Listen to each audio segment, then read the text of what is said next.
Introducing Burlington City High School. Drive aware, doubles walk there /25 saves lives.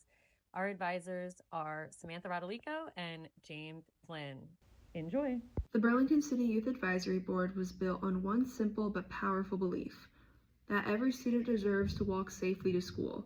And over the past 2 years, our students have turned that belief into action, working alongside legislators, community members, crossing guards, law enforcement, and schools across the state of New Jersey to make pedestrian safety a priority. Here's a brief description of our project. One of our most personal fights has been for Antoine's Law, legislation named in honor of a young person whose life was lost far too soon. Our students traveled to Trenton to testify before lawmakers, pushing to reallocate funds for the state directly to the city of Burlington, where they are needed most. This wasn't just a field trip. This was students standing up in front of decision makers and demanding that their community be protected. The same spirit carried us into the Youth Advisory Board Summit, a first of its kind gathering where Youth Advisory Board leaders from schools across the state of New Jersey came together to share what they were doing, learn from one another, and strengthen a statewide movement for safety. Our students were not just attendees, they were collaborators, contributors, and leaders in that room. Closer to home, we launched our Safe Hallways initiative, bringing pedestrian safety education directly to the youngest members of our community. We visited elementary schools, handing out pedestrian safety cards to give children the tools they need to stay safe. And during Halloween, instead of letting kids risk walking through city streets after dark, we invited them to come trick-or-treat right here at the high school, a safe, fun alternative that keeps our littlest community members safe.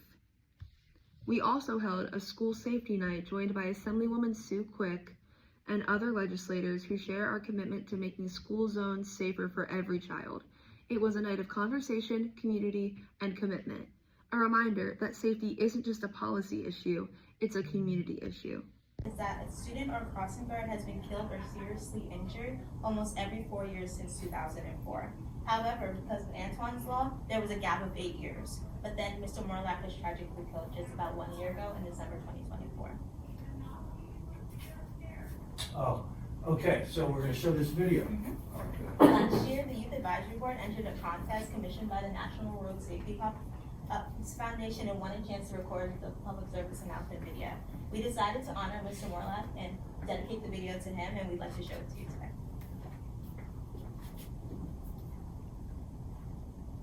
Mr. Morlack was a crossing guard here for 5 years. We always felt safer when he was there.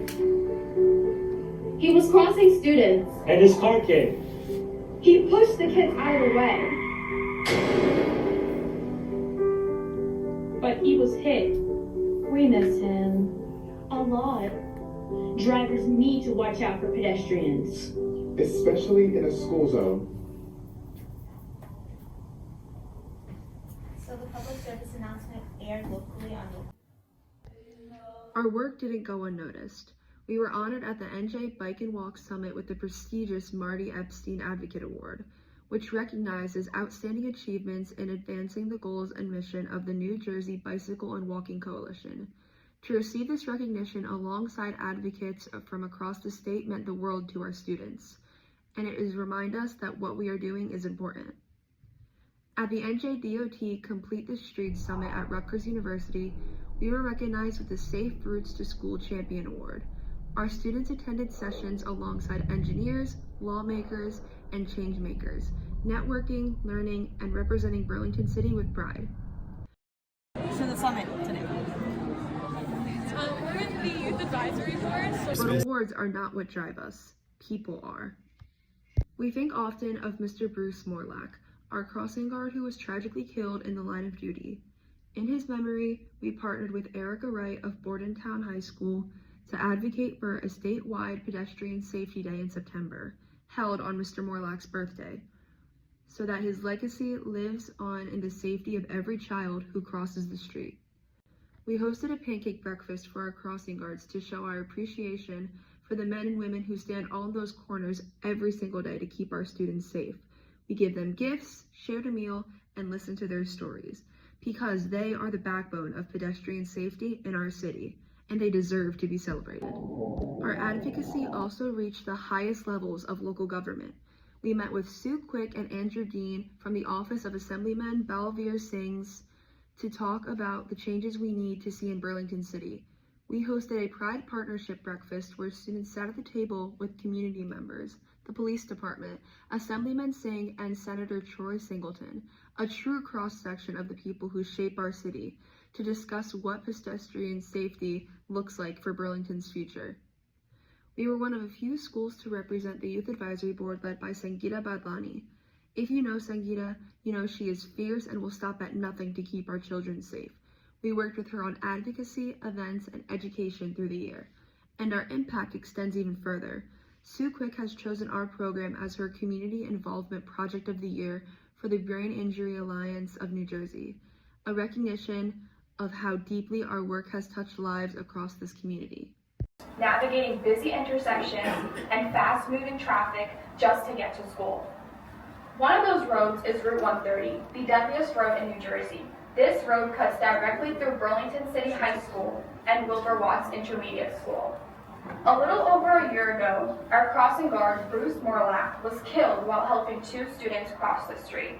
Just a few months ago, another crossing guard was struck while doing their job and thankfully survived.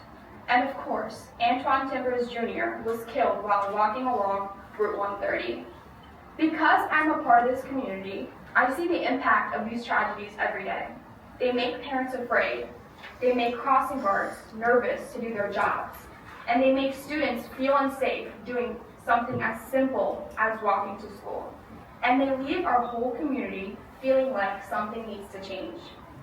Bill S-1835 is a major step forward. When Antoine's law is violated, the fines collected would be reinvested directly into the community where the violation occurred, the very community that was put at risk, the Burlington City community. That money can be used for safer crosswalks, clearer signs, traffic calming, and stronger enforcement. These are things that can actually save lives and help people feel safe again in their own neighborhoods, and truly restore a sense of security. Supporting this bill means giving communities like mine the tools we need to protect our students, our crossing guards, and our families. It means honoring the lives we've already lost and making sure we don't lose another. Please support Bill S-1835. Thank you. The city chapter of the New Kilpinlani Foundation. The city chapter of the New Kilpinlani Foundation.